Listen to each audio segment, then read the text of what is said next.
నేటి ధ్యానాల కొరకు సిద్ధపరచబడినటువంటి సాయంకాలపు ఆరాధనను జరిగించుకుందాం. తండ్రి యొక్కయు కుమారుని యొక్కయు పరిశుద్ధాత్మ యొక్కయు నామమున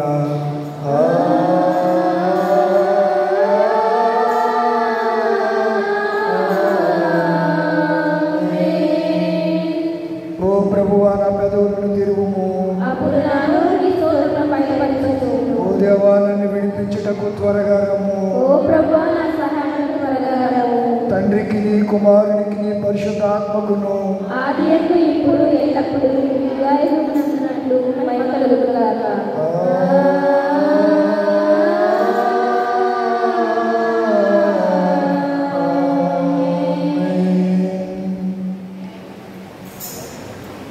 ఇరవై 6వ రోజు కొరకు ఏర్పాటు చేయబడినటువంటి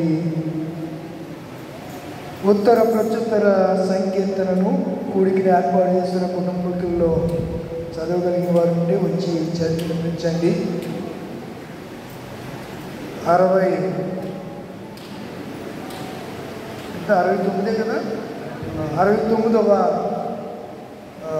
కీర్తన మొదటి నుంచి చివరి వరకు చదవండి. దేవా, జలములు నా ప్రాణం మీద పొరుచున్నవి, నన్ను రక్షింపుము. అగాధమైన దొంగ ఊరిలో నేను దిగిపోవచ్చున్నాను, అగాధ చెరువుల్లో నేను దిగబడి ఉన్నాను. వరదలు నన్ను ముంచివేయుచున్నవి. నేను మొర్రపెట్టు చేత అలసి ఉన్నాను, నా గొంతుక ఎండిపోయాను. నా దేవుని కొరకు కనిపెట్టిన చేత నా కళ్ళను క్షీణించిపోయాను. ఎన్ని విధముగా నా మీద పగబట్టువారు నా తల వెనుకలే విస్తారముగా ఉన్నారు. అబద్ధముల బట్టి నాకు శత్రువులై నన్ను సంహరింపగోరువారు అనేకులు. నేను దోచుకున్న దానికి నేను ఇచ్చవలసి వచ్చాను. దేవా, నా బుద్ధిహీనత నీకు తెలిసి ఉన్నది, నా అపరాధములు నీకు మరుగైనవి కావు. ప్రభువా, సైన్యములకు అధిపతియగు యెహోవా, నీ కొరకు కనిపెట్టు వారికి నా వలన సిగ్గుని. ఇశ్రాయేలు దేవా, నిన్ను వెలుగువాని నా వలన అవమానమునందనియ్యకుము. నీ నిమిత్తము నేను నిందనొందిన వాడనైతిని, నీ నిమిత్తము సిగ్గు నా ముఖమును కప్పెను. నా సహోదరులకు నేను అన్యుడనైతిని, నా తల్లి కుమారులకు పరుడనైతిని. నీ ఇంటిని గూర్చిన ఆసక్తి నన్ను భక్షించి ఉన్నది, నిన్ను నిందించిన వారి నిందలు నా మీద పడి ఉన్నవి. ఉపవాసం ఉండి నేను కన్నీరు విడువగా అది నాకు నిందాస్పదమాయను. నేను గోడపట్ట వస్త్రముగా కట్టుకున్నప్పుడు వారికి హాస్యాస్పదుడనైతిని. గుమ్మములో కూర్చుండు వారు నన్ను గూర్చి మాట్లాడుకొందురు, త్రాగుమోతులు నన్ను గూర్చి పాటలు పాడుదురు. యెహోవా, అనుకూల సమయమున నేను నిన్ను ప్రార్థించుచున్నాను. దేవా, నీ కృపా బాహుల్యమును బట్టి, నీ రక్షణ సత్యమును బట్టి నాకు ఉత్తరమిమ్ము. నేను దిగిపోకున్న ఊరిలో నుండి నన్ను తప్పించుము, నా పగవారి చేతిలో నుండి అగాధ చెరువులో నుండి నన్ను తప్పించుము. నీటి వరదలు నన్ను ముంచనీయకుము, అగాధ సముద్రము నన్ను మృంగనీయకుము, గుంట నన్ను మృంగనీయకుము. యెహోవా, నీ కృప ఉత్తమును బట్టి నాకు ఉత్తరమిమ్ము, నీ వాత్సల్య బాహుల్యతను బట్టి నా తట్టు తిరుగుము. నీ సేవకునికి విముఖుడ వైరుము, నేను ఇబ్బందిలోనున్నాను, త్వరగా నాకు ఉత్తరమిమ్ము. నా ఎద్దుకు సమీపించి నన్ను మోజింపుము, నా శత్రువులను చూచి నన్ను విడిపింపుము. నిన్న ఎందు సిగ్గును అవమానమును నాకు కలిగినని నీకు తెలిసే ఉన్నది. నా విరోధులందరూ నీకు కనబడుచున్నారు. నిన్నకు నా హృదయం బద్దలాయను, నేను బహుగా కృషించి ఉన్నాను. కరుణించు వారి కొరకు కనిపెట్టు వారి లేకపోయి, ఓదార్చు వారి కొరకు కనిపెట్టుకొంటిని కానీ ఎవరును కానరాయి. వారు చేతులు నాకు ఆహారంగా పెట్టింది, నాకు దప్పి అయినప్పుడు చిరకను త్రాగించింది. వారి భోజనం వారికి ఉరిగా ఉండునుగాక, వారు నిర్భయులై ఉన్నప్పుడు అది వారికి ఉరిగా నుండునుగాక. వారు చూడకపోవునట్లు వారి కన్నులు చీకటి కమ్మునుగాక, వారి నడుములకు ఎడతెగని వరకు పుట్టించుము. వారి మీద నీ ఉగ్రతను కుమ్మరించుము, నీ కోపాన్ని వారిని పట్టుకొనుగాక. వారి పాలెము పాడెవునుగాక, వారి గుడారంలో ఎవడను ఉండకపోవునుగాక. తరుచున్నారు, నీవు గాయపరిచిన వారి వేదన వివరించుచున్నారు. దోషం మీద దోషం వారికి తగులునిమ్ము, నీ నీతి వారికి అందనియకుము. జీవ గ్రంథములో నుండి వారి పేరును తుడవ పెట్టుము, నీతిమంతుల పెట్టిలో వారిని పేరును రాయము. నేను బాధపడిన వాడనే వ్యాకులపడుచున్నాను. దేవా, నీ రక్షణ నన్ను గాక. కీర్తనలతో నేను దేవుని నామమును స్తుతించెదను, కృతజ్ఞతాస్తుతులతో నేను ఆయనను ఘనపరచెదను. ఎందుకంటేను కొమ్ములను డెక్కను గల కోడె కంటేను అది యెహోవాకు ప్రీతికరము. బాధపడువారు దాన్ని చూసి సంతోషించుదురు. దేవుని వెతుకువారులారా మీ ప్రాణము తెప్పరిల్లును గాక. యెహోవా దరిద్రుల మొర ఆలకించువాడు, ఖైదులో నుంచబడిన తన వారిని ఆయన తృణీకరించువాడు కాడు. భూమి ఆకాశములను ఆయన స్తుతించును గాక, సముద్రమును వాటి యందు సంచరించు సమస్తమును ఆయన స్తుతించును గాక. దేవుడు సియోనును రక్షించును, ఆయన యోధా పట్టణములను కట్టించును. జనులు అక్కడ నివసించెదరు, అది వారికి నాశనమగును. ఆయన సేవకుల సంతానము దాన్ని స్వతంత్రించుకొనును, ఆయన నామము ప్రేమించి వారు అందులో నివసించెదరు.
రోజు సిలువ ధ్యాన కూడిక కొరకు మన ధ్యాన నిమిత్తమే ఏర్పాటు చేయబడిన పరిశుద్ధ లేఖన భాగాలు చదవగలుగుతాం.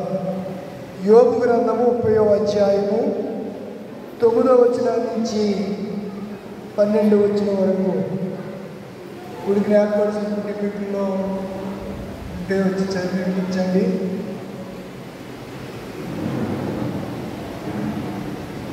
అట్టివారు ఇప్పుడు నన్ను గూర్చి పదవులు పాడుదురు. నేను వారికి సామెతకు ఆస్పదముగా నున్నాను. వారు నన్ను ఆశ్రయించుకొందురు, నా యొద్ద నుండి దూరముగా పోవదురు. నన్ను చూసినప్పుడు ఉమ్మివేయక మానరు. ఆయన నా త్రాడు విప్పి నన్ను బాధించెను. కావున వారు నాకు లోబడగా కళ్ళెం వదిలించుకొందురు. నా కుడి పక్కన అల్లరి మూక లేచెను. వారు నా కాళ్ళను త్రొట్టిల్ల చేయుదురు. పట్టణములకు ముట్టడి దిబ్బ వేసినట్లు తమ నాశన ప్రయత్నములను నా మీద సాగింతురు. వాక్యం అలాగనే మత్తయి సువార్త 27వ అధ్యాయము 27వ వచనం నుంచి 31వ వచనం వరకు కూడా వచ్చి చదివించండి.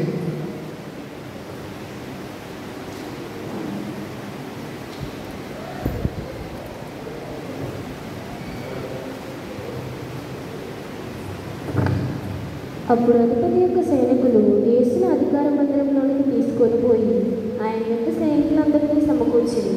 వారు ఆయన వస్త్రమును తీసివేసి ఆయన కెరని అగ్గి తొడిగించి ముండ్ల కిరీటమును అల్లి ఆయన తలకు పెట్టి ఒక రెల్లు ఆయన కుడి చేతిలో నుంచి ఆయన ఎదుట మోకాల్లోని యూదుల రాజా నీకు శుభమని ఆయనను అపహసించి ఆయన మీద ఉమ్ము వేసి ఆ రెల్లును తీసుకొని దానితో ఆయనను తల మీద కొట్టింది. ఆయనను అపహసించిన తరువాత ఆయన మీదనున్న ఆ అంగిని తీసివేసి ఆయన వస్త్రములు ఆయనకు తొడిగించి సిలువ వేయుటకు ఆయనను తీసుకొని పోయేది. ఓ ప్రభువా మమ్మను కనికరింపుము. ఆమేన్. మంచిదండి. ఎవరైనా ప్రేరేపించబడిన వారు లేచి ప్రార్థన చేయండి. దైవ సందేశాన్ని క్లుప్త వర్తమానాన్ని దేవుని వర్తమానాన్ని విందాం. ప్రేరేపించబడిన వారు ఒకరు ప్రార్థన చేయాలని మనం చేస్తూ ఉన్నాం. సకల సర్వకారణముల మహాగణుడ మహానుడ సర్వశక్తిమంతుడానికి మందార పాదాలు వందనాలు స్తోత్రం చెల్లించున్నాను తండ్రి. గతించిన మీ కాలం వరకు తండ్రి మీ కృపలో మమ్మల్ని కాల్చిన విధానం బట్టి మీకు స్తోత్రం తండ్రి. విద్యను పరిష్కరణ కాయస్కరణ మార్పు మైండ్లో ఉన్నదేమో ప్రభావ మా తలంపుల వల్ల మా తీవ్రానికి రోజు ఏదైనా తప్పుదం చేసింటే మాకు క్షమించండి, మంచిగా ప్రభావ. ఇదిగోనైనా ఇరవై ఆలోచనలు యొక్క మండల కాలంలో ప్రభావ మమ్మల్ని అందరూ కూడా తల్లి సమాజంలో సమకూర్చినందుకు మీకు స్తోత్రం తండ్రి. ఇదిగోనైనా ఈ రోజు యొక్క అవహేళనని ప్రభా విషయం మీద మీరు దాసుని నిలబెట్టుకున్నారు ప్రభా. అయ్యా తండ్రి నిలబడిన ఆయన కానీ మాట్లాడింది తండ్రి. మీ ఆత్మ సహాయం అనుగ్రహించింది దేవా. ఆయన నోటి ప్రతి నోటికి మీరు మాట్లాడండి ప్రభా. ఏ బిడ్డకి ఏ అవసరం, ఏ వాక్యం ఏం అవసరమై ఉన్నదో, ఏ మాట అవసరమై ఉన్నదో ప్రభా. అయ్యా తండ్రి ఇదిగోనైనా ప్రతి ఒక్క బిడ్డకు మీరు మాట్లాడండి. ఈ మండల కాలంలో ఎవరి కాలం తిరిగి సమాధాన పడి తండ్రి తిరిగి నలుగురు హృదయం కలిగి ఉండటానికి సహాయం చేయ ప్రభా. ఇదిగోనైనా జ్ఞాన వేగము గల హృదయాన్ని మాకు అనుగ్రహించిన ప్రభా. ఆలోచన వేగము ఒక దయచేయండి తండ్రి. స్తోత్రయ్యా నిన్ను విడిచిపెట్టే వారితో కాకుండా తండ్రినైనా మా చెవులు మందం కాకుండా మా హృదయం తండ్రి మందగిలు కొడుతండి. అయ్యా మా హృదయంలో తండ్రినైనా ఇదిగోనైనా వస్తువులు మేము చింపుకోవడానికి సహాయం చేయండి. అయ్యా మా హృదయంలో తండ్రి నేను తెచ్చినప్పుడు మాలో తండ్రి అయ్యా మీరు వెలుగున్నారా లేదు మా మీద ప్రకాశింపచేయండి తండ్రి. అయ్యా నీ ఎదుట వచ్చే వారికి ఎంత మాత్రము తండ్రి తోచిపోయినా ప్రభా. అయ్యా నీ సన్నిధానంలో సంతోషమున్న ఆనందం ఉన్నది ప్రభా. అయ్యా చీకటికి ఏ మాత్రం నీ సన్నిధానంలో చోటు లేదయ్యా. అయ్యా నీకు స్తోత్రం అయ్యా. ఈ 40 దినములు ప్రభా తండ్రి అయ్యా తండ్రి నీకు లోబడి తండ్రి నీ వాక్యం అనుసరించి నడుచుకునే కృపను మాకు దయచేదేవా. ఈ 40 దినాలు నేటి దేశంలో అయిన వెంటనే ప్రభు సాక్షి పడక మమ్మల్ని నిలబెట్టుకోండి ప్రభు. చేసిన మేలు ప్రభా. అయ్యా వచ్చిన ప్రతి బిడ్డను ప్రతి కుటుంబాన్ని జ్ఞానం చేసుకో. అయ్యా నీ దార్శనంగా బలపరచుకోండి తండ్రి. నీ ఆత్మకి నీడంతల ఆత్మతో తండ్రి నింపండి ప్రభా. ఆరోగ్యం శక్తిని దయచేయండి. ఆయన పరిసరాన్ని దీవించి ఆశీర్వదించమని అయ్యా తండ్రి నా మనవులు మీ సన్నిధానంలో ఆలోచించమని యేసు పరిశుద్ధ నామమున అడుగుచున్నాను పరమ తండ్రి. ఆమేన్. వాక్య భాగాలు ఉత్తర పరిశుద్ధ వాక్యము, పాత నిబంధన వాక్యము, సువార్త వాక్య భాగము, అలాగే ప్రార్థించిన సహోదరులందరికీ హృదయపూర్వక వందనాలు. అలాగే కూడుకుని ఏర్పాటు చేసినటువంటి కుటుంబీకులు పిడకాల మోక్షానంది గారు, వారి సతీమణి కర్ణకుమారి గారు ప్రభు సన్నిధిలో ఉన్నారు. ఆ దంపతుల్ని దేవుడు ప్రేమించినటువంటి పిడకాల మాణిక్యం గారు పెద్ద కుమార్తె, మానుకొండ మేరీ గారు రెండో కుమార్తె, వారి భర్త గారు సమూయేలు గారు, అలాగే కోల వైడూర్యం గారు మూడవ కుమార్తె, వారి భర్త గారు లాజర్ గారు, పాల్పర్తి ఎస్తేర్ రాణి నాలుగవ కుమార్తె, సన్నీ గారు వారి భర్త గారు, నలుగురు మనవరాళ్ళు, ముగ్గురు మనవళ్ళు కలిగినటువంటి ఈ కుటుంబం ఈ ప్రశస్త రాత్రి వేళ వీరి ద్వారా దేవుని సువార్తను అందించబడుతుండగా శ్రద్ధాశక్తులు కలిగి విందాం. మన తండ్రి అయిన దేవుని నుండి ప్రభువైన యేసుక్రీస్తు నుండి కృపయు సమాధానం కలుగునుగాక. ఆమేన్. ఈనాటి మన అంశం ఏంటి చెప్పండి? అవహేళన. దీనికి తెలుగులో ఇంకా ఏమున్నాయంటే అవహేళన అనగా అపహసించుట, దూషించుట, ఆట పట్టించుట, విపరీతముగా ప్రవర్తన కలిగి వారి ఎదుట ప్రవర్తించుట అనే మాటలు దీనికి వాడబడ్డాయి. అవహేళన. ఎవరు హేళన చేయబడ్డారు? ఈ రోజుల్లో కూడా హేళన చేసేవారు బాగా ఎక్కువైపోయారు. ఎవరైనా కొంచెం బైబిల్లో తప్పు చేసినా, తప్పులు చదివినా, సేవకులే తప్పులు ప్రసంగాలు చేస్తున్నప్పుడు ఇబ్బంది అనిపించట్లేదు. కానీ విశ్వాసం నేర్చుకునేవాళ్ళు, నడక నేర్చుకునేవాళ్ళు తొట్టిల్లిపోతారు. అది కామన్. పిల్లడు ఒకసారి పరిగెట్టాలంటే పరిగెట్టలేడు. వాడికి బుడిబిడి అడుగులు వేస్తున్నప్పుడు తండ్రి ఏం చేయాలి? చేయి పట్టుకుని నడక నేర్పిస్తాడు. వాడు పెద్ద అయిన తర్వాత వాడి కాళ్ళలోనికి శక్తి బలం వచ్చిన తర్వాత ఆటోమేటిక్గా వాడే పరిగెట్టగలుగుతూ ఉంటాడు.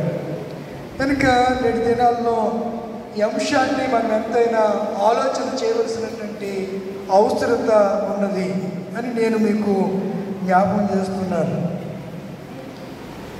అవహేళన లేదా అపహాస్యము చేయుట అనే మాటల గురించి మనము పరిశుద్ధ గ్రంథాన్ని తెరిచి చదవగలిగితే, పిలాతు దగ్గర నుండి యేసును శిక్షించవచ్చిన, లేకపోతే ఆ ప్రజలందరూ కూడా వారు యేసును ఏం చేశారంట?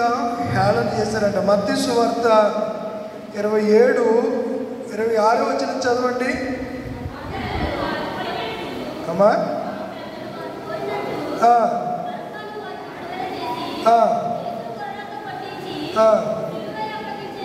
సిలువ వేయ అప్పగించాను. 31 వచ్చిన చదవండి.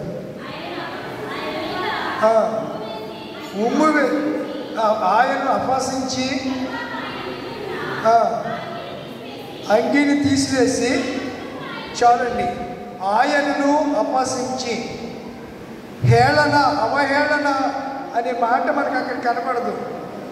హేళన అంటే దానికి ఇంకొక పదం ఏంటి చెప్పండి? అపహాస్యం చేయటం. అపహాస్యం చేయటం, హేళన చేయటం.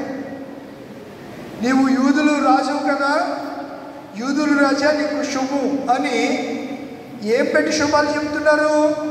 రాజుకి ఏముండాలి? కిరీటం ఉండాలి. కానీ ఆయన తల మీద ఏముంది? ముండ్ల కిరీటం ఉంది. రాజు చేతిలో ఏముంటుంది? రాజదండం ఉంటుంది. కానీ ఆయన చేతిలో ఏం పెట్టారు? రెల్లు కర్రను పెట్టారు. రాజు ప్రశస్తమైనటువంటి వస్త్రాలు ధరిస్తాడు. కానీ ఆయనకు ఎలాంటి వస్త్రాలు ధరించారంట? ఆయన వస్త్రాలు తీసేసి ఎర్రని అంగి ఆయనకు తొడిగాడు. ఇలా తొడిగి వాళ్ళు ఏం చేస్తున్నారంటే అపహాస్యము చేస్తున్నారనే సంగతిని నేను మీకు జ్ఞాపకం చేస్తూ ఉన్నాను. ఎరుపు రంగు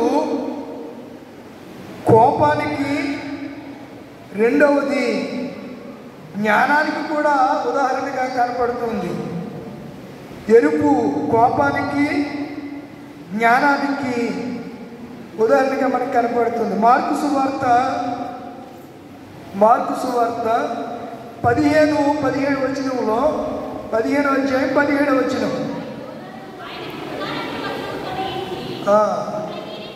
ఏంటి డిఫరెన్స్ ఏంటి? మత్తి గారు ఏ రంగు రాశాడు?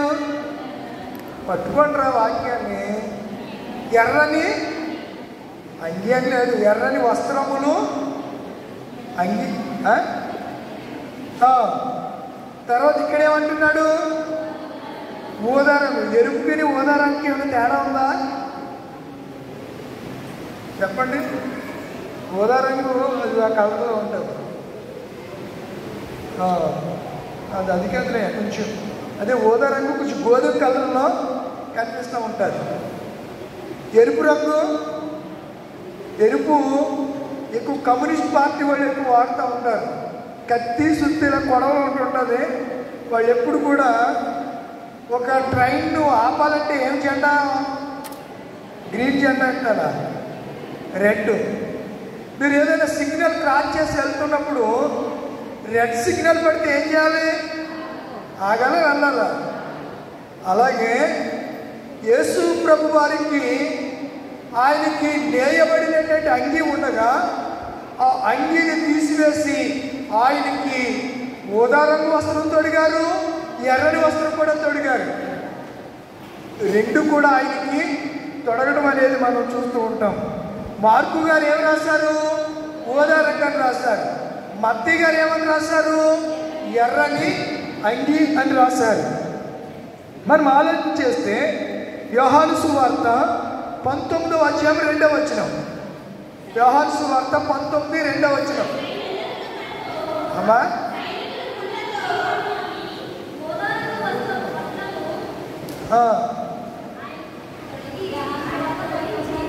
యోహాను సువార్త 19, 2వ వచనం.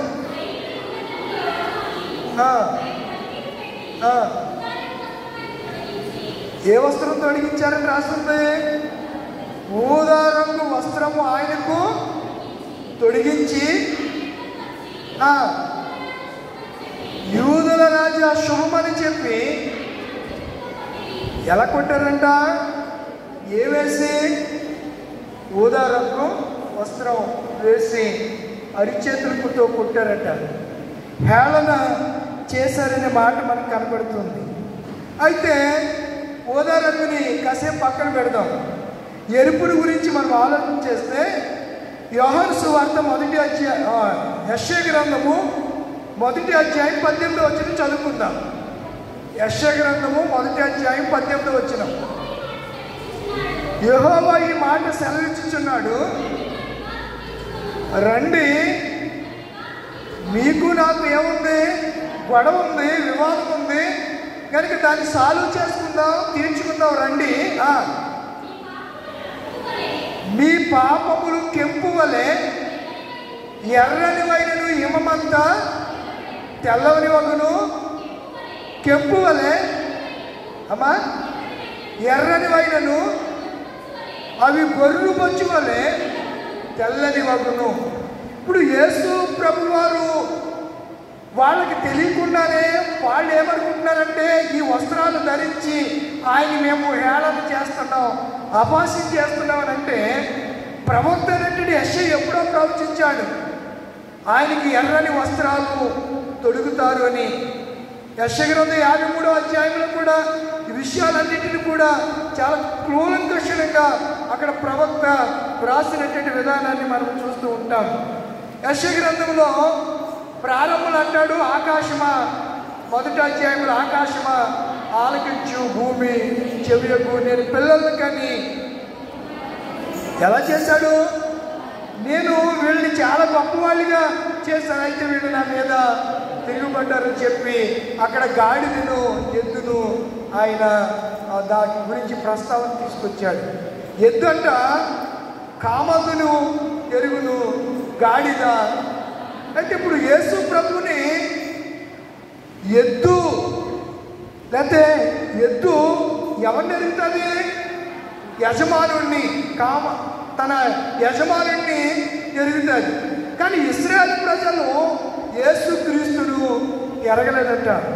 చూడండి, మీరు ఆలోచన చేస్తే యోహాను సువార్త మొదటి అధ్యాయం, యోహాను సువార్త మొదటి అధ్యాయంలో ఆయన తన స్వకీయుల యొద్దకు వచ్చాడు, ఆయన స్వకీయులు ఆయనను అంగీకరింపలేదని మాట చదువుకుందామా?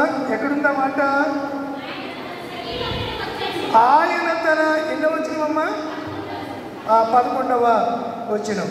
ఆయన తన స్వకీయుల యొద్దకు వచ్చాను, ఆయన స్వకీయులు ఆయనను అంగీకరించలేదు. తన్ను ఎందరు అంగీకరించారో వారందరికీ, అనగా తన నామమందు విశ్వాసం ఉంచు వారికి దేవుని పిల్లలకు ఆయన అధికారము అనుగ్రహించాడు. ఆయన ఎవరి దగ్గరికి వచ్చాడు? తన స్వకీయుల దగ్గరికి వచ్చాడు. స్వకీయులు ఆయనని గుర్తుపట్టలేదు, కానీ ఆయనను హేళన చేశారు. యజమానుడు తమ యొద్దకు వచ్చినప్పుడు వాళ్ళు ఏం చేశారు చెప్పండి? గుర్తుపట్ల, అంగీకరించలేదు. యేసు ప్రభువారు యోహాను మత్తయి సువార్త 20వ అధ్యాయంలో ద్రాక్ష తోటల గురించి చెప్తూ, ఒక యజమానుడు అంట ద్రాక్ష తోటని కాపులకు గుర్తుకిచ్చి ఎక్కడికి వెళ్ళాడంట? దేశాంతరము వెళ్ళాడంట. పండ్ల కాలం సమీపిస్తుంది కనుక ఒకరోజు తన కుమారుణ్ణి, తన దాసుని పంపితే ఆ దాసుల్ని వాళ్ళు ఏం చేశారంట? ద్రాక్ష తోట వెలుపట కొట్టి చంపారంట. తర్వాత మరి కొంతమంది దాసులు పంపితే వాళ్ళని అలాగే చేశారు. అప్పుడు తండ్రి, ఆ యజమానుడు అనుకున్నాడు, నా కుమారుడిని వారసుడు కదా, వాడిని సన్మానించి నా భూమిని, నా ద్రాక్ష తోటను నాకు స్వాధీనం చేస్తారని ఎవరిని పంపారట? కుమారుడిని పంపితే వాళ్ళు అల్లంత దూరాన్న కుమారుడు చూసి ఇతడు వారసుడని చెప్పి తీసుకువెళ్ళి ద్రాక్ష తోట వెలుపల ఏం చేశారంట చెప్పండి? చంపేశాడు. ఇప్పుడు యేసుక్రీస్తు యెరూషలేము వెలుపల ఏం చేశారు? ఆయన్ని సిలువ వేశారు. యేసు ప్రభువారు ఆయన సిలువ మరణం పొందక మునిపే ఈ సంగతులన్నీ ఉపమాన రీతిగా వారికి చెప్పిన వారికి ఏం కలగలేదు? గ్రహింపు కలగలేదు. చాలా పర్యాయాలని చెప్తూ వచ్చాడు. ఇదిగో మనుష్య కుమారుడు పాపిష్టి చేతులకి, పాపిష్టమైన మనుషులకు చేతికి అప్పగించబడతారు, ఆయనను వారు పరణాలతో కొడతారు, వారి చేతులతో గుద్దుతారు, సిలువేస్తారు, 3వ దినాన్న లేస్తాడని వారితో చెప్పాడు. శాస్త్రం పరిశీలిస్తూ అన్నారు, సూచక్రియ కావాలనంటే యోనా సూచక్రియ కానీ మరి ఏది మీకు అగ్గుపరచబడదు. యోనా ఏ రీతిగా అయితే చేప కడుపులో 3 దినాలు ఉన్నాడు, మనుష్య కుమారుడు సిలువలో మరణించిన తర్వాత 3 దినాలు ఉన్న తర్వాత మరలా సజీవుడిగా లేపబడతాడనే సంగతులు వారికి చెప్పినా వారు గుర్తించలేదు. ఎందుకు గుర్తించలేదు అనంటే అక్కడ రాయబడినటువంటి మాటలు మనం ఆలోచన చేస్తే మత్తయి సువార్త 15వ అధ్యాయం, మత్తయి సువార్త 13వ అధ్యాయం, 13వ అధ్యాయము 13వ వచనం నుంచి చదువుకుందాం. ఇందు నిమిత్తము నేను ఉపమాన రీతిగా వారికి బోధించుచున్నాను. ఈ ప్రజలు కళ్ళలారా చూచి చెవులారా విని హృదయముతో గ్రహించి మనసు తిప్పుకొని నా వలన స్వస్థత పొందకుండానట్లు వారి చెవులు వినుటకు మందములైనవి. దేవుడు మాట్లాడుతూ ఉన్నాడు. ఎందుకు వారు యేసును సిలువ వేయబడుతున్నటువంటి యేసును, మన కోసం ప్రాణత్యాగం చేయబోతున్న యేసును వారు గుర్తించలేదంటే ఆ ప్రజలంటే ఆ కన్నులారో చూచి చెవులారో హృదయముతో గ్రహించి ఏం తిప్పుకోలేదు, మనసు తిప్పుకోలేదు, వారు మనసు పొందలేదు. చెవులారా విన్నారు, కన్నులారా చూశారు, చూడలేదా? యేసు చేసిన అద్భుతాలు అనేకము వారు చూశారు, అయినా వారి జీవితంలో ఏం కలగలేదు, మారు మనసు కలగనటువంటి పరిస్థితి మనం చూస్తూ ఉన్నాం. చూడండి మరొక మాట, 15వ అధ్యాయము 6వ వచనం నుంచి, మీరు మీ పారంపర్యాచారం నిమిత్తము దేవుని వాక్యాన్ని ఏమని చేస్తున్నారు, నిరర్ధకం చేస్తున్నారు, తోసిపుచ్చుతున్నారు అని చెప్పి వాళ్ళు ఏమంటున్నాడంటే, వేషధారులారా, ఈ ప్రజలు తమ పెదవులతో నన్ను కనపరచుదురు కానీ వారికి దేవునికి ఏది దూరంగా ఉందంట, హృదయము దూరంగా ఉంది. అక్కడ కన్నులారా చూచారు, చెవులారా విన్నారు, మనసు మార్చుకోలేదు, మారు మనసు పొందలేదు. ఇక్కడ అంటున్నాడు, ఈ ప్రజలు పెదవులతో, మీరు అంటారు కదా హృదయం నుంచి రావట్లా, దేవుణ్ణి స్తుతించే విధానం కానీ దేవుని గణపరిచే విధానం కానీ హృదయంలో రాకుండా ఎక్కడి నుంచి వస్తున్నాయంట చెప్పండి, పెదవులతో గణపరుస్తున్నారంట. పెదవులతో గణపరుస్తున్నారు కానీ వారి హృదయము నాకు చాలా దూరంగా ఉంది. దేవుడు మాట్లాడుతున్నాడు, వారి హృదయం ఎలా ఉంది, దూరంగా ఉంది. మీరు డిఫరెన్స్ గమనించాలి. మత్తయి సువార్త 13వ అధ్యాయంలో ఏమన్నాడు, వింటున్నారు, చూస్తున్నారు, మారు మనసు పొందట్లేదు. ఇక్కడ అంటున్నాడు, వీళ్ళు పెదవులతో నన్ను గణపరుస్తున్నారు కానీ హృదయం నాకు ఇవ్వట్లేదు అని అంటూ, మనుషులు కల్పించిన పద్ధతులు దైవోపదేశములని బోధించుచు వారు నన్ను వ్యర్థముగా ఆరాధించు అని యెషయా మిమ్ముని గురించి ప్రవచించిన మాట సరి అయినదే అని వారితో చెప్పారు. వీళ్ళంతా యేసు ప్రభు వారి యొక్క ఆయన మహిమ కార్యాలు కానీ ఆయన శరీరధారిగా వచ్చాడు, దేవుని కుమారుడిగా మన మధ్య ఉన్నాడు అనే సంగతిని వారు మర్చిపోయి వాళ్ళు ఇష్టానుసారంగా యేసు ప్రభు వారిని హేళన చేయటం ప్రారంభించారు అనే సంగతి నేను మీకు జ్ఞాపకం చేస్తున్నాను. పరిశుద్ధ గ్రంథంలో 69వ కీర్తన ఇందాక మనం చదువుకున్నాం కదా, 20వ వచనం చదవండి. నిందకు నా హృదయము బద్దలాయను,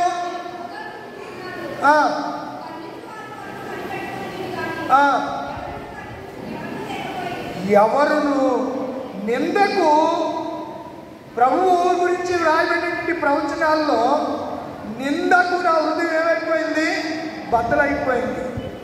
నేను చాలా యేసు ప్రభు వారి మీద వాళ్ళు ఏం మోపారు, నిందలు మోపారు.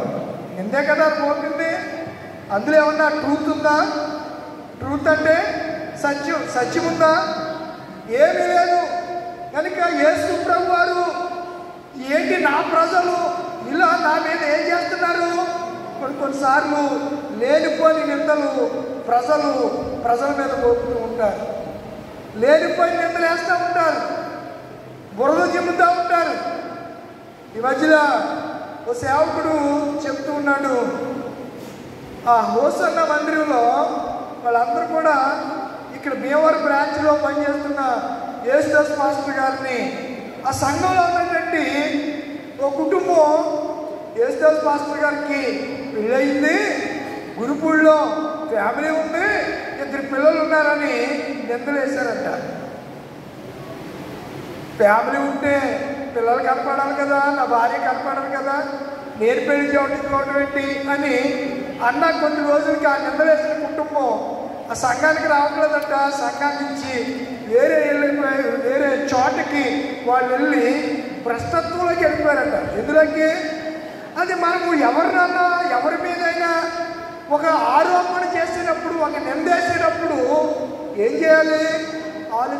యేసు ప్రభు వారి మీద వారి నిందలు మోపుతున్నప్పుడు, ఆరోపణలు చేస్తున్నప్పుడు ఆరోపణలకు నిందలకు సరైనటువంటి ఎవిడెన్స్ ఎక్కడ మనము చూడలేము. ప్రూఫ్ ఉండాలి కదా.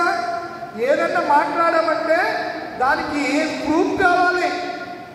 దాన్ని మనం నిరూపించగలిగినటువంటి పరిస్థితి మన దగ్గర ఉండాలి. చూడకుండా ఎవరు ఏదో చెప్పారని ఆ మాట చెవులో పడిందని మనము ఎదుటి వ్యక్తుల మీద మనము నిందలు వేయటం భావ్యం కాదు. కానీ ఇశ్రాయేలు ప్రజలు, ఆ యూదా జనాంగము, ఈ రోమా సైనికులు వీళ్ళందరూ యేసు ప్రభు మీద నిర్దాక్షిణ్యంగా వాళ్ళు ఏం చేశారు? నిందలు మోపడం ప్రారంభించారు. అదొకటేనా? అక్కడితో సరిపెట్టారా? ఏంటి మీ ఇద్దరేంటి? వాడితోటి అదేదో రాసుకుంటాడు. ఎవరు పిల్లాడాడు? ఎవరు పిల్లాడు? వాళ్ళ అమ్మ దగ్గరికి పెట్టండి. మీకు త్వరగా పెళ్లి చేసేయాలి. మీకు వాడిని వాళ్ళ అమ్మ దగ్గరికి పెడితే వాళ్ళ అమ్మ చూసుకుంటుంది. మీకెందుకు? ఎవరి పిల్లలు వాళ్ళ దగ్గర ఉంటే మంచిది. అది పెట్టుకుంటాడు. గొడవ చేస్తే ఒకటి వేస్తే ఆడు ఊరుకుంటాడు. మీరు కొట్టగలరా అండి? ఆడు అల్లరి చేస్తే మీరు కొట్టగలరా? కొడితే వాళ్ళ అమ్మ నాన్న ఊరుకుంటారా?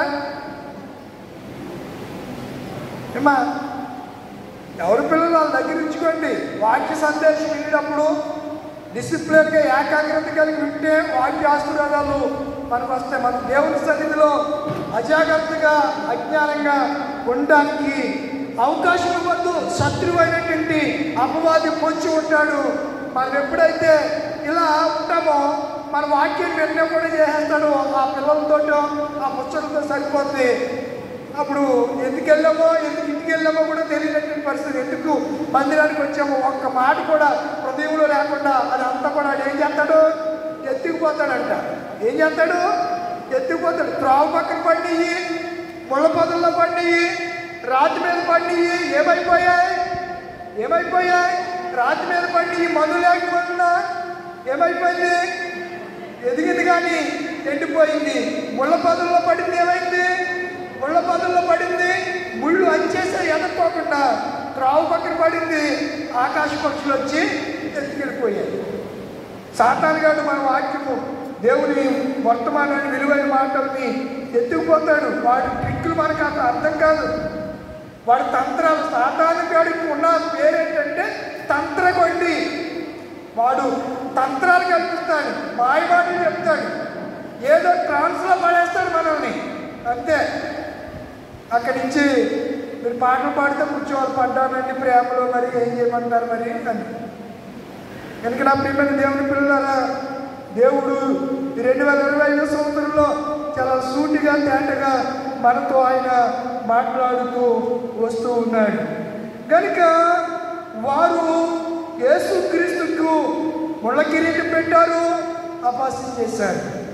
ఎర్రనేటి తొడిగారు, అపహాస్యం చేశారు. రెల్లుకర్రను చేతిలో పెట్టారు, అపహాస్యం చేశారు. అరచేతులతో కొట్టారు. నిన్ను కొట్టిన వారు ఎవరో చెప్పు. వెనక నుంచి కొడుతున్నారు, ఎదరికెళ్ళి అడుగుతున్నారు, నిన్ను వెనక నుంచి ఎవరు కొట్టారు? చిన్నప్పుడు దాగుడు మూతలు అర్థకి గుడగట్టేసి ఆడు కొట్టేవారు. నిన్ను కొట్టినాడు ఎవడంటే ఆడు ఏం చెప్తాడు? చెప్పరెట్టిలా తెలుస్తుందా? కళ్ళు గంతలు కట్టుకున్నవాడికి ఏం తెలుస్తుంది? అదొక ఆట. దాన్ని ఏం ఆట అనేవాడు? దాగుడు మూతలా? అదేనా? నాకు తెలియదు. దాగుడు మూతలు అంటే ఏదో అనేవారు దాన్ని. ఏంటమ్మా? అదే కళ్ళకి గంతలు కట్టేసి వెనకాల ఆయన గిల్లటమో, రేపు నిన్ను ఎవడు గిల్లాడో చెప్పడంటే కళ్ళకి గంత కట్టేసినాడు. ఆయన ఏం చేస్తాడంటే అందుకని ఆడికి ఇల్లాడని ఆడి పట్టుకుంటే తర్వాత ఆ క్లాత్ అట్టుకొచ్చి ఈడికి కట్టేవారా? ఇప్పుడు యేసు ప్రభు వారిని వెనకరించి కొడుతూ ఆయనకి తెలుసు ఎవరు కొడుతున్నాడో ఏంటో అన్నీ తెలుసు. కానీ ఆయన ఎక్కడికి వచ్చి అంటున్నారు, యూదుల రాజా నీకు శుభం, నేను ఎవడో కొట్టాడు వెనకరించి వచ్చేటని చెప్పి ఆయన హేళన చేయటం, అపహాస్యం చేయటం వారు ప్రారంభించినట్లుగా మనం చూస్తూ ఉన్నాము. యేసయ్య మనకు మహిమ కిరీటాన్ని ఇవ్వటానికి ఆయన తల మీద మొండ్ల కిరీటం పెట్టబడింది. మీరు కీర్తన గ్రంథం 8:5 చూస్తే, కీర్తనలు 8వ కీర్తన 5వ వచనం. అమ్మా, దేవుని కంటే వారిని కొంచెము తక్కువ వారిగా ఏటట మహిమ ప్రభావముతో మనకి ఆయన కిరీటాన్ని ఇస్తే, మన కిరీటాన్ని ఎవరు దొంగిలించేశారు? అపవాది దొంగిలించేశాడు. మనం పోగొట్టుకున్న కిరీటానికి బదులు ఆయన కిరీటము, ఆయన తల మీద రాజ కిరీటము, వజ్రాలు బంగారంతో ఉండవలసిన కిరీటానికి బదులు ఏ కిరీటాన్ని ఆయన ధరించాడట? ముండ్ల కిరీటాన్ని ధరించాడు. ప్రకటన గ్రంథము 19వ అధ్యాయము, 13వ వచనం నుంచి చదువుదాం. అమ్మా,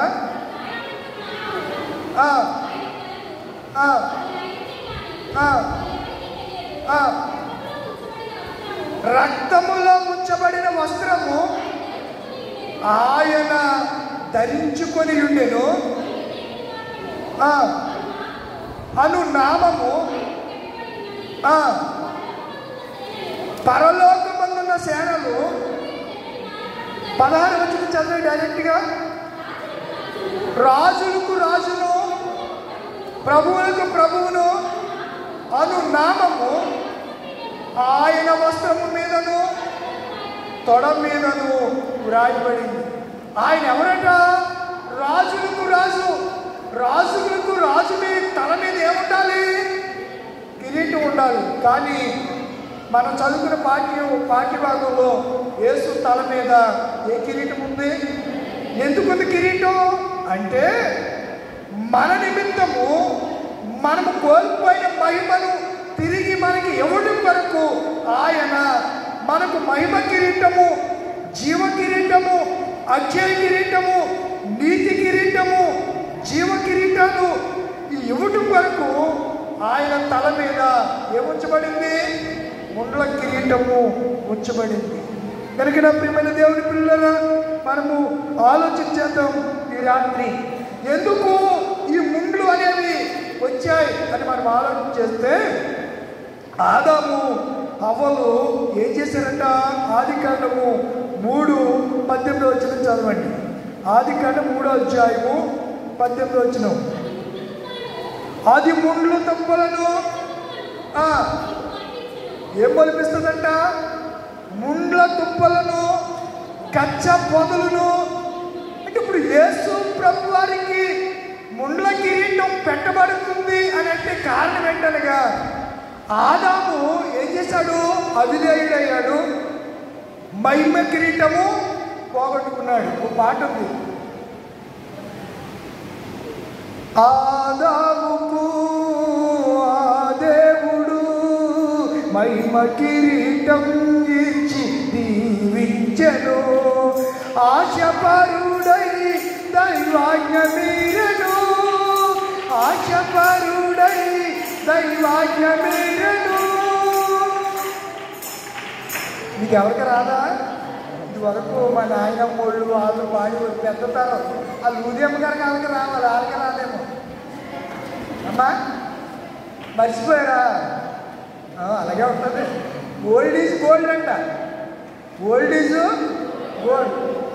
అద్భుతమైనటువంటి నా చిన్నప్పుడు చక్కని పాటలు, ఆ గొర్రె పిల్ల ఆ ప్రభు వేసే ఆలకించు స్వరం ఇదిగో అనే పాటలు, చక్కని సిలువు కీర్తనలు చాలా ఉండేవి.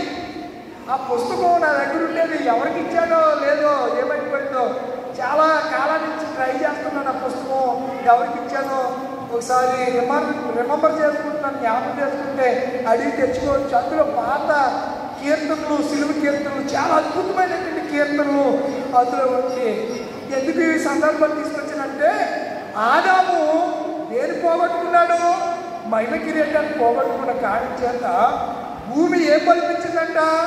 గచ్చ పొదలు, ముళ్ళ తుప్పలు మొలిచాయి.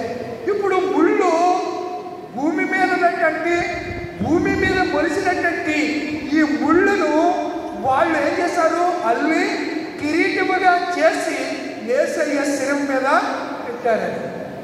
కిరీటాన్ని ఎందుకంటే ఆయన ఒకసారి అడిగారు, నువ్వు ఎవరు అంటే యూదుల రాజు అంటే, నువ్వు అన్నట్టే నేను యూదులు. మరి రాజు అంటే ఏముండాలి? కిరీటం ఉండాలి కనుక వాళ్ళు హేళనకంతా వాళ్ళు ముళ్ళ కిరీటం దేనికి గుర్తుగా ఉందంటే, మన పాపాలు ఒకటైతే రెండవది హేళనకు గుర్తుగా, అపహాస్యానికి గుర్తుగా అది మనకి కనబడుతుందనే సంగతిని నేను మీకు జ్ఞాపకం చేస్తూ ఉన్నాను.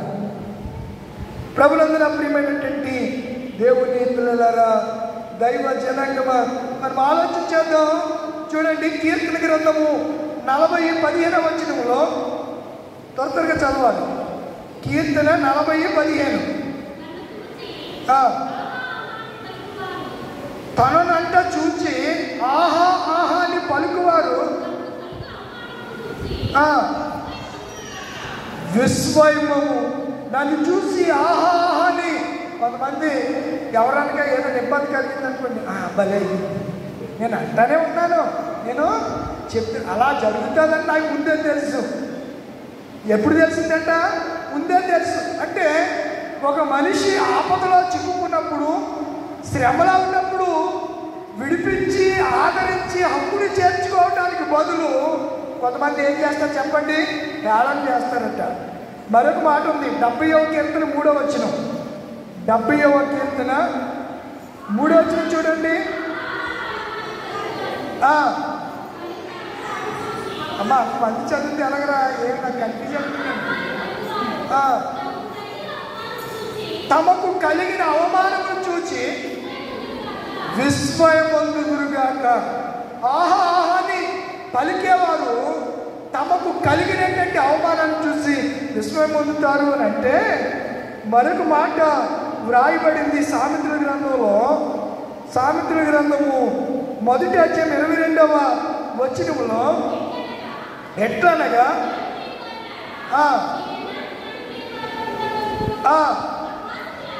అపాసకులారా, అంటే హేళన చేయువారులారా, ఎన్నాళ్ళు ఏంటంట? అపాస్యంలో కూడా ఆనందం ఉందా? అమ్మా అర్థమవుతుందా? ఎదటి వాడిని నిందలు వేయటం, ఎదటి వాడిని దూషించటం, ఎదటి వాడి గురించి చెడ్డగా మాట్లాడటం, అందులో ఆనందపడే వాళ్ళు చాలామంది ఉన్నారు సొసైటీలో. తెలుసా మీకు? సొసైటీలో అలా ఎదుటి వారిని గురించి ఆనందపడే వాళ్ళని బైబిల్ ఏమని చెప్తుందంటే, హేళన చేయవాళ్ళు అపాసకులు అంటాడు. అందుకే కీర్తనకారు 1వ అధ్యాయంలో ఏమంటాడంటే, అపాసకులు కూర్చుంటూ చోట కూర్చోమన్నాడా? కూర్చుండద్దు అన్నాడు. అపాసుల దగ్గరికి మీరు వెళ్ళొద్దు, వాళ్ళ దగ్గర మీరు కూర్చోవద్దు అని యేసు ప్రభు వారు ప్రవక్త అయినటువంటి దావీదు లేదా రాజు అయిన దావీదు ద్వారా ముందుగానే ఆయన ప్రవచించినటువంటి విధానాన్ని మనం చూస్తూ ఉంటాం. సామెతల గ్రంథము 3వ అధ్యాయము 34వ వచనం చదవండి. అపాసకులు ఎవరిని? ఆయనంటే యేసు ప్రభునే. ఎవరు రాశారు ఈ మాట? జ్ఞాని అయిన సొలొమోను. యేసుక్రీస్తుని గురించి ప్రవక్తలు ఎంతమంది ప్రవచించారు? సామెతలు అంటారు ఆయన అనే మాట యేసుక్రీస్తుకే. యేసు ప్రభు వారి గురించి ఆయన 34 వచనం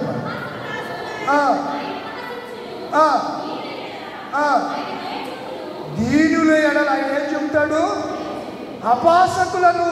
ఇప్పుడు ఎవరైతే ఆయన అపాసం చేస్తున్నారో ఒక దినం రాబోతుంది, వాళ్ళందరూ కూడా వాళ్ళే ఎవరైతే అపహాస్యం చేస్తారో వాళ్ళ అపహాస్యాన్ని పొందుతారు అని మాటను మనం చూస్తూ ఉన్నాం.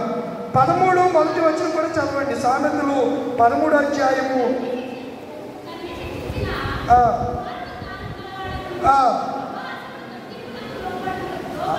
అపాసకుడు అంట చాలామంది ఈరోజు వాక్యానికి లోబట్టలేదండి.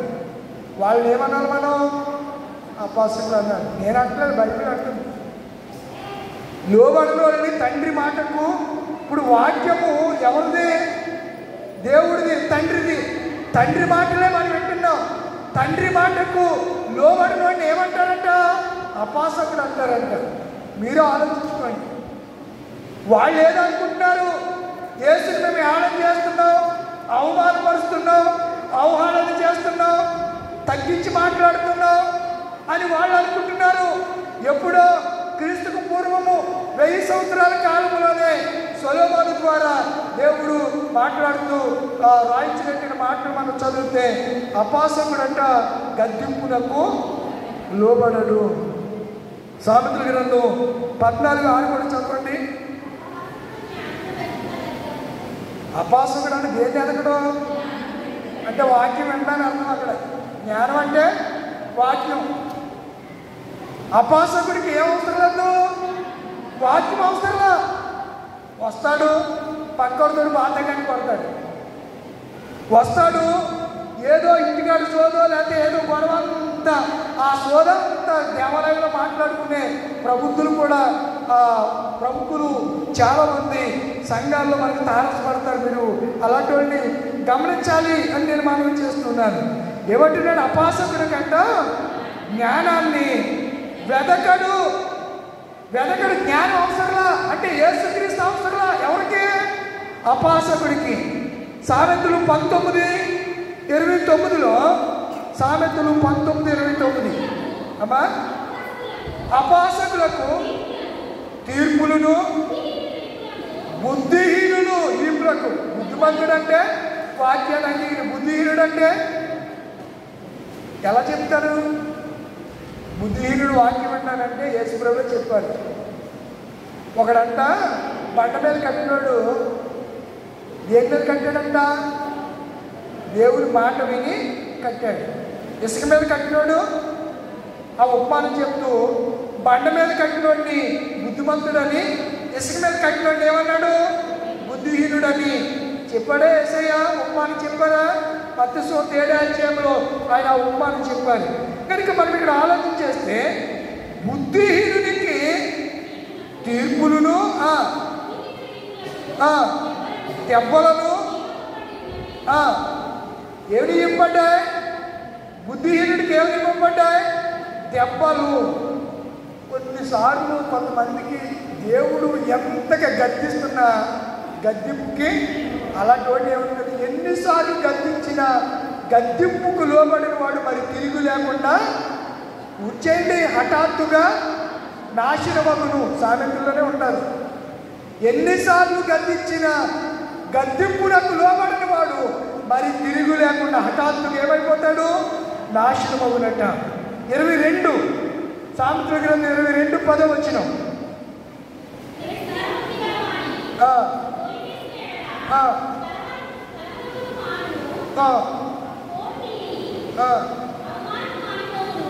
పోరు తీరి అవమానం మారిపోవును.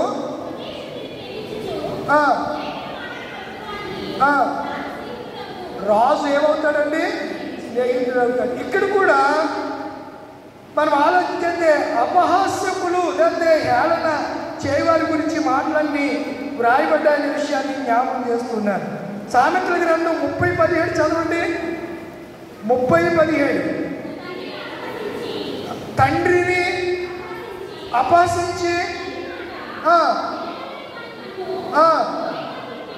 ఏం పీడుతాయంట? ఎవరు అపహాసకుడు తండ్రిని. తండ్రి ఏం చెప్తాడు? రే నాన్న మంచిగా ఉంటాడంటే చెప్పాడా డాడీ? ఎప్పుడు ఇదే చెప్తూ ఉంటాని తండ్రి మాటను చులకనగా తీసుకునే కుమార్తెలు ఉన్నారు, కుమారులు ఉన్నారు, భార్య కూడా ఉంటుంది. అమ్మ మనం బాగుండాలంటే భర్త మాట లెక్క చేయని వాళ్ళు ఉంటారు. భార్య మాట చెప్పాలి ఆగే నువ్వు అని చెప్పి భార్య మాట నుండి భర్తలు కూడా ఉంటారు. ఇలాంటి వాళ్ళు ఏమంటుందంటే తండ్రిని అపహాస్యం చేసి తల్లి మాట విననొల్లని వాడిని కన్నులట. కాకులో కూడా 2 రకాలు ఉంటాయి, బొంత కాకులు, లోయి కాకులు. కాకులు చూస్తారా మీరు? కొన్ని కాకులు పీక దగ్గర తెల్లగా ఉంటుంది ఉందంతా, కొంత కాకంతా నల్లగానే ఉంటుంది.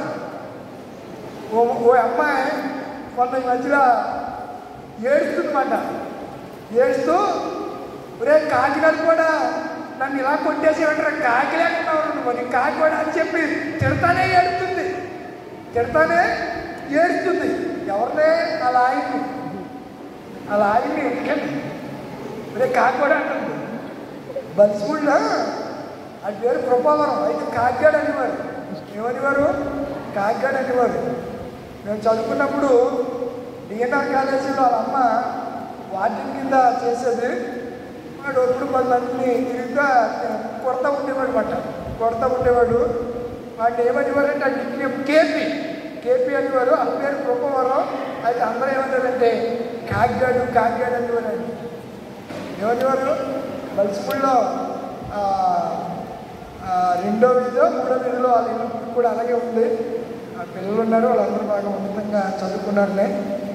ఎందుకు ఈ విషయాలు చెప్తున్నానంటే తండ్రిని అపహాస్యం చేసి తల్లి మాట విననెట్టి వారి కన్నులట లోయి కాకులు పీకుతూ. మరొక మాట చదివిస్తాను చూడండి. యోధా పత్రిక 18వ వచనం చదవండి. 1వ అధ్యాయం ఉంటుంది, 18వ వచనం. టైం అవుతుంది. యోధా పత్రిక ప్రకటన గ్రంథానికి ముందుంటుంది. పరిహాసకులు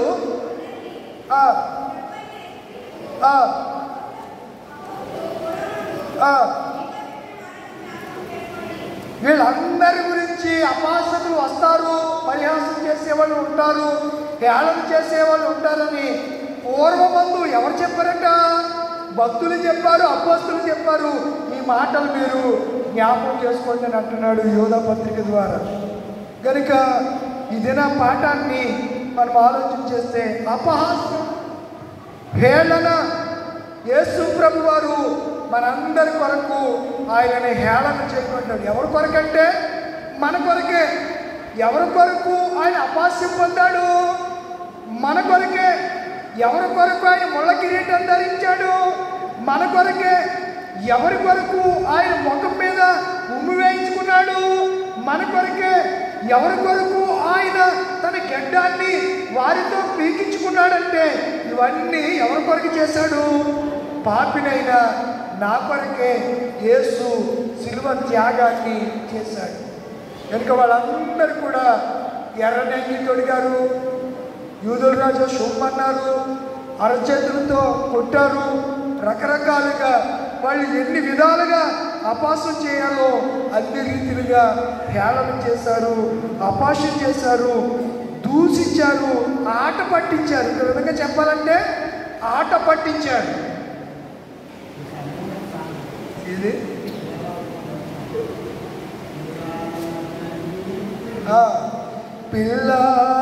పిల్లలాడినట్లు ముళ్ళతో పెట్టి నా యేసు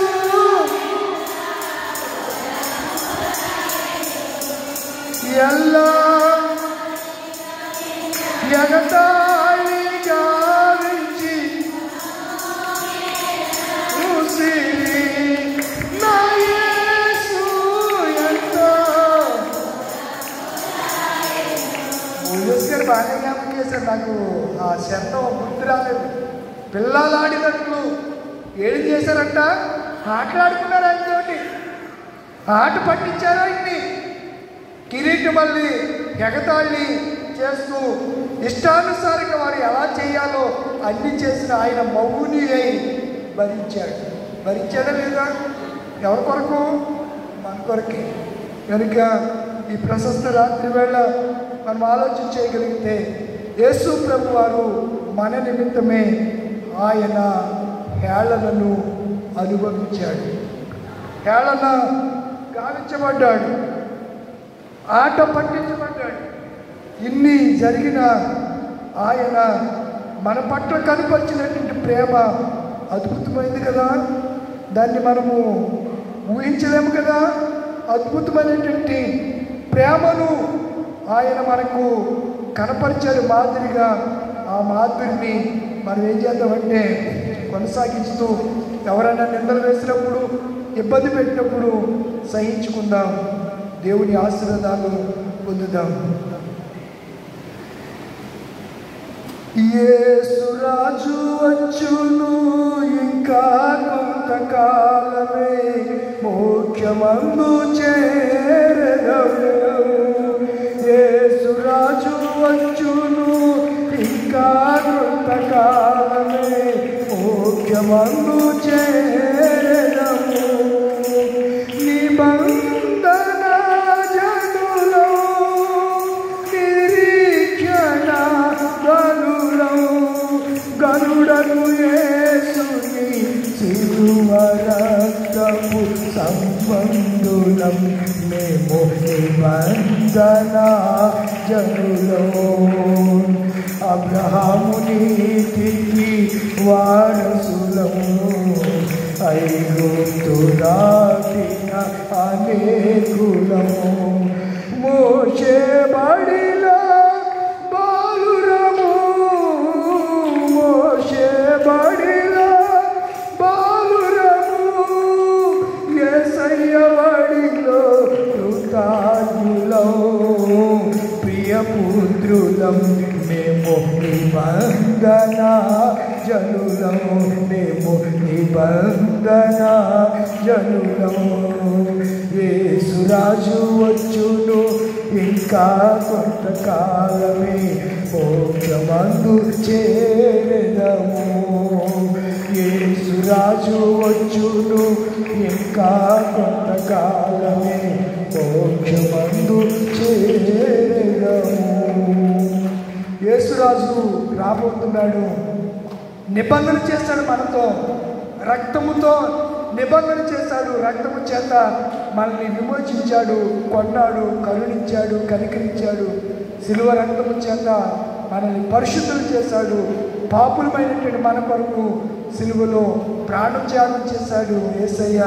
ఆయన అంతగా అపవాసం చేసిన, అంతగా హేళన చేసిన అవన్నీ కూడా మన కొరకు భరించాడు. ఆ యేసుని జ్ఞాపకం చేసుకుంటూ ఎవరైనా మనల్ని హేళన చేస్తే కృంగిపోకండి, కృషించిపోకండి, బాధపడకండి. మన ముందు మాదిరి చూపించి వెళ్ళినటువంటి యేసయ్యను మనం ముందుంచుకుందాం. ఆయన మాట ప్రకారం హేళన చేసేవారు హేళన చేస్తూ ఉంటే ఎవరికి అప్పగిద్దాం? తండ్రికే అప్పగిద్దాం. అట్టి కృప దేవుడు మీకు అనుగ్రహించునుగాక. ఆమేన్. మీరున్న స్థలాల్లో తల వంచండి, కళ్ళు మూసుకోనండి. మోకరించగలిగిన వారు మోకరించండి, మోకరించలేని వారు లేచి నిలబడండి. అందరూ కూడా ప్రార్థనలో ఏకీభవించండి. దేవుడు ఈ 26వ ఈ ప్రశస్త రాత్రి వేళ హేళన, అపహాస్యం అనే అంశం ద్వారా ఆయన మనతో మాట్లాడుతూ వచ్చారు. విన్న వాక్యాన్ని మర్చిపోకుండా హృదయంలో భద్రపరచుకుంటారు.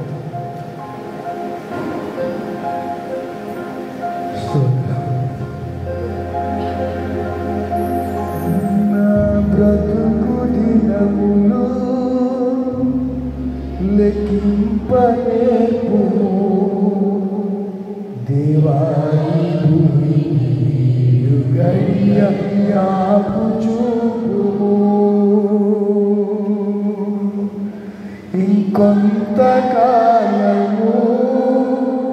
ఆయుష్షు పెంచుము, నా బ్రతుకు మార్చుకొందును సమయము నిమ్ము.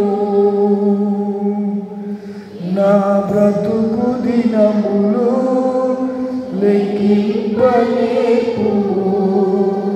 దేవాని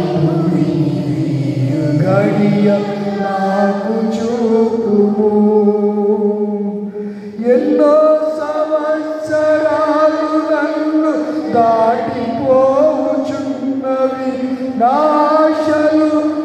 కలలనే వెంబడించుచుంటిని ఫలాలు లేని వృక్షమువై ఎదిగిపోతిని ఏనాడు కోల్పోదునో ఎరుగకుంటిని నా మరణ రోదన ఆలకించుమో ప్రభు మరణంలో తనముగా చిగురేయని నా బ్రతుకు దినములు లెక్కింపలేవు దేవాని గడియ నాకు మలుపుము నీ పిలుపునే మరచితి నా పరుగులోనే నలసితి నా స్వార్థము నా పాపము పతన స్థితికి చేర్చెను నా అంతమెటులను భయము పుట్టుచున్నది దేవా నన్ను మన్నించుము నా బ్రతుకు మార్చుము యేసుని చేతికి ఇక లొంగిపోదును విశేషముగా పిచ్చుము నా శేష జీవితం నా బ్రతుకు దినములు లెక్కింపలేకుము దేవాని గడి నాకు చూపుము ఇంకొంతకాలము ఆయుష్ పెంచుము నా బ్రతుకు మార్చుము నీకంటే విద్యావంతులు అందచందాలు కలిగిన వారు యోగ్యులు ఎంతోమంది ఈ లోకంలో ప్రభుత్వం అపహాస్యం చేయబడి అవమాన భారాన్ని భరించలేక అవమాన భారంతో కృంగి కృషించి వారు తమ జీవిత మనుగడలో యేసును ముందెట్టుకుని యేసయ్య హేళన చేయబడ్డాడో అపహాస్యాన్ని అనుభవించాడో అవహేళన పొందాడో ఆటలు పట్టించి ఆయనతో ఆడుకున్నా ఆయన మారు మాట మాట్లాడుకున్నా గొర్రె బొచ్చు కత్తిరించి వాళ్ళ ఎదుట మౌనంగా ఉన్నట్లుగానే యేసు మనందరి కొరకు మౌనమైపోయాడు. నా ప్రియ తల్లి, నా ప్రియ చెల్లి, నా ప్రియ తండ్రి, ఈ రాత్రి ఎవరో నిన్నేదో అన్నారని వాళ్ళు ఇలా అన్నారని చెప్పి మనసులో నొచ్చుకొని బాధపడుతూ కృంగి కృషించిపోతున్నావా? ఈ ప్రశస్త రాత్రి ఒక్కసారి యేసు ఏ రీతిగా హేళన పొందాడో అవమానాన్ని అనుభవించాడో ఆయన ఒక్కసారి తలపోసుకున్నావు. ఈ రాత్రి ఆయన జ్ఞాపకం చేసుకుంటే నువ్వు పడిన పాట, నువ్వు నీ మీదకి వచ్చిన నిందలు ఇవేమి ఏమాత్రం పెద్దదేమీ కాదు. ఆయన నేరం చేయకపోయినా ఆయన మీద నేరం పొందారు. ఆయన అనని మాటలు అన్నారని చెప్పి ఆయన మీద నేరాలు పంపారు, హేళన చేశారు. అయినను మన యేసయ్య మన కొరకు మౌలి అయిపోయాడు. నా ప్రియ తల్లి, కుటుంబంలోని బిడ్డలకి నీ హేళన చేస్తున్నారు, నీ భర్తకి నీ హేళన చేస్తున్నారు, నీ భార్యకి నీ హేళన చేస్తున్నారు, నీ పిల్లల ద్వారా హేళన చేస్తున్నావా? నీ ఇరుగు పొరుగు వారి ద్వారా, నీకు నెలవైన వారి ద్వారా, నువ్వు ఎక్కడైతే నిలబడి ఉన్నావో ఆ ప్రాంత ప్రజలు నిన్ను దూషిస్తున్నారా? ఇవన్నీ యేసు మన కొరకు అనుభవించాడు. ఈ దూషణలు, ఆయన పొందిన దూషణలు, ఆయన పొందిన హేళనలో నీవు నేను పొందుతున్న హేళనలు ఏమాత్రం తెరవేవి కాదు. యేసుని జ్ఞానం చేసుకున్న పాటు నా ప్రభు నన్ను హేళన చేసిన వారిని నీ చేతికి అప్పగిస్తున్నానయ్యా. వారికి నాకు న్యాయం తెచ్చివాడు నీవే. ఇంకా వారిని నీ చేతికి నేను క్షమిస్తున్నాను, నేను క్షమిస్తున్నాను. నాకు సహనం దయచేయి, ఓర్పు దయచేయి, దీర్ఘశాంతి దయచేయి. హృదయంలో బలమైన తీర్మానం చేసుకుంటే మీ కొరకు నేను ప్రార్థించడానికి ఇష్టపడుతున్నాను, ప్రార్థన చేస్తుంటాను. పరిశుద్ధుడా పరమ తండ్రి, జీవాధిపతి, నీకు వందనాలు, స్తోత్రాలు. 26వ రోజు శిలువ సువార్త ద్వారా అవహేళననే అంశం ద్వారా మీరు మాతో మాట్లాడారు ప్రభు. మేము పొందవలసిన శిక్షను మీరు పొందారు, మేము పొందవలసిన హేళనను మీరు అనుభవించారు. ఎన్నో నిందలకు వచ్చావు ప్రభు, ఎన్నో శ్రమలకు నువ్వు వచ్చావు.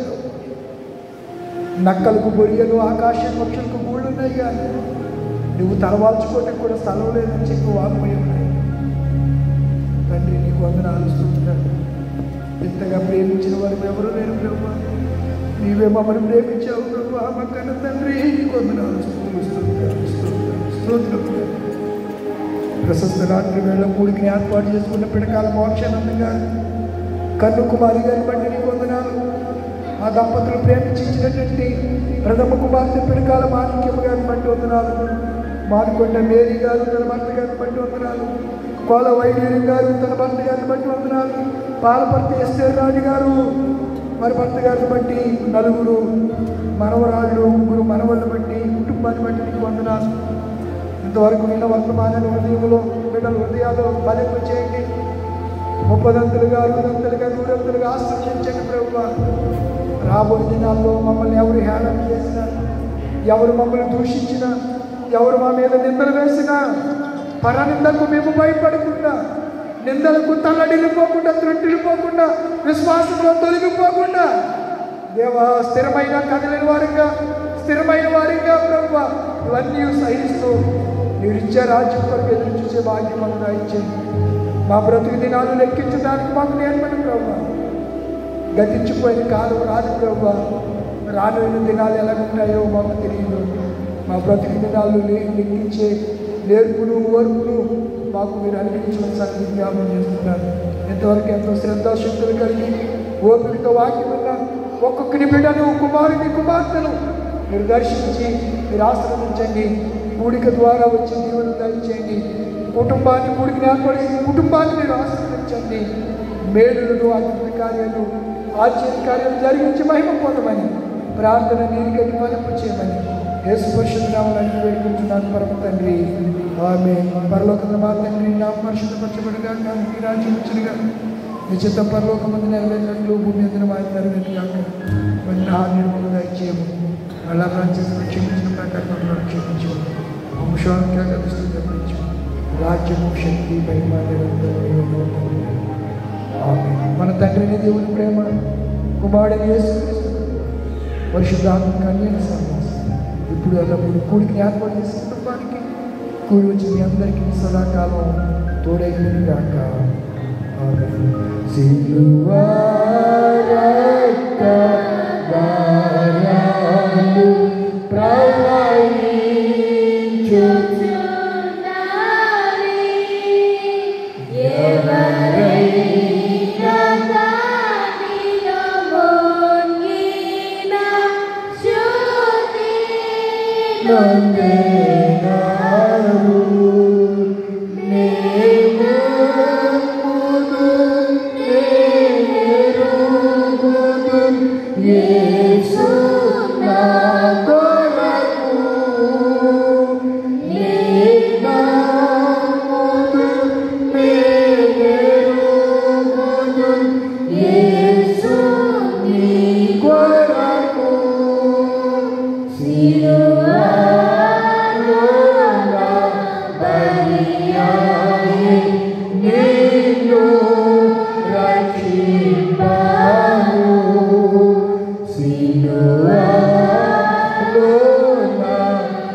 God bless you all. దేవుడు మిమ్మల్ని అందరినీ దీవించిన గాక.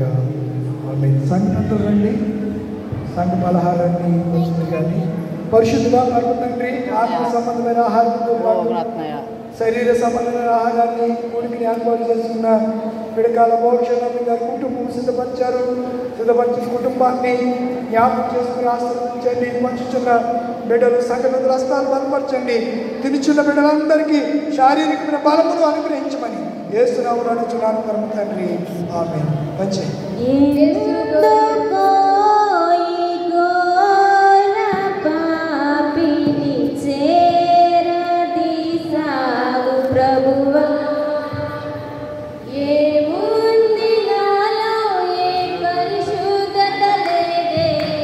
అయినా నన్ను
ప్రభు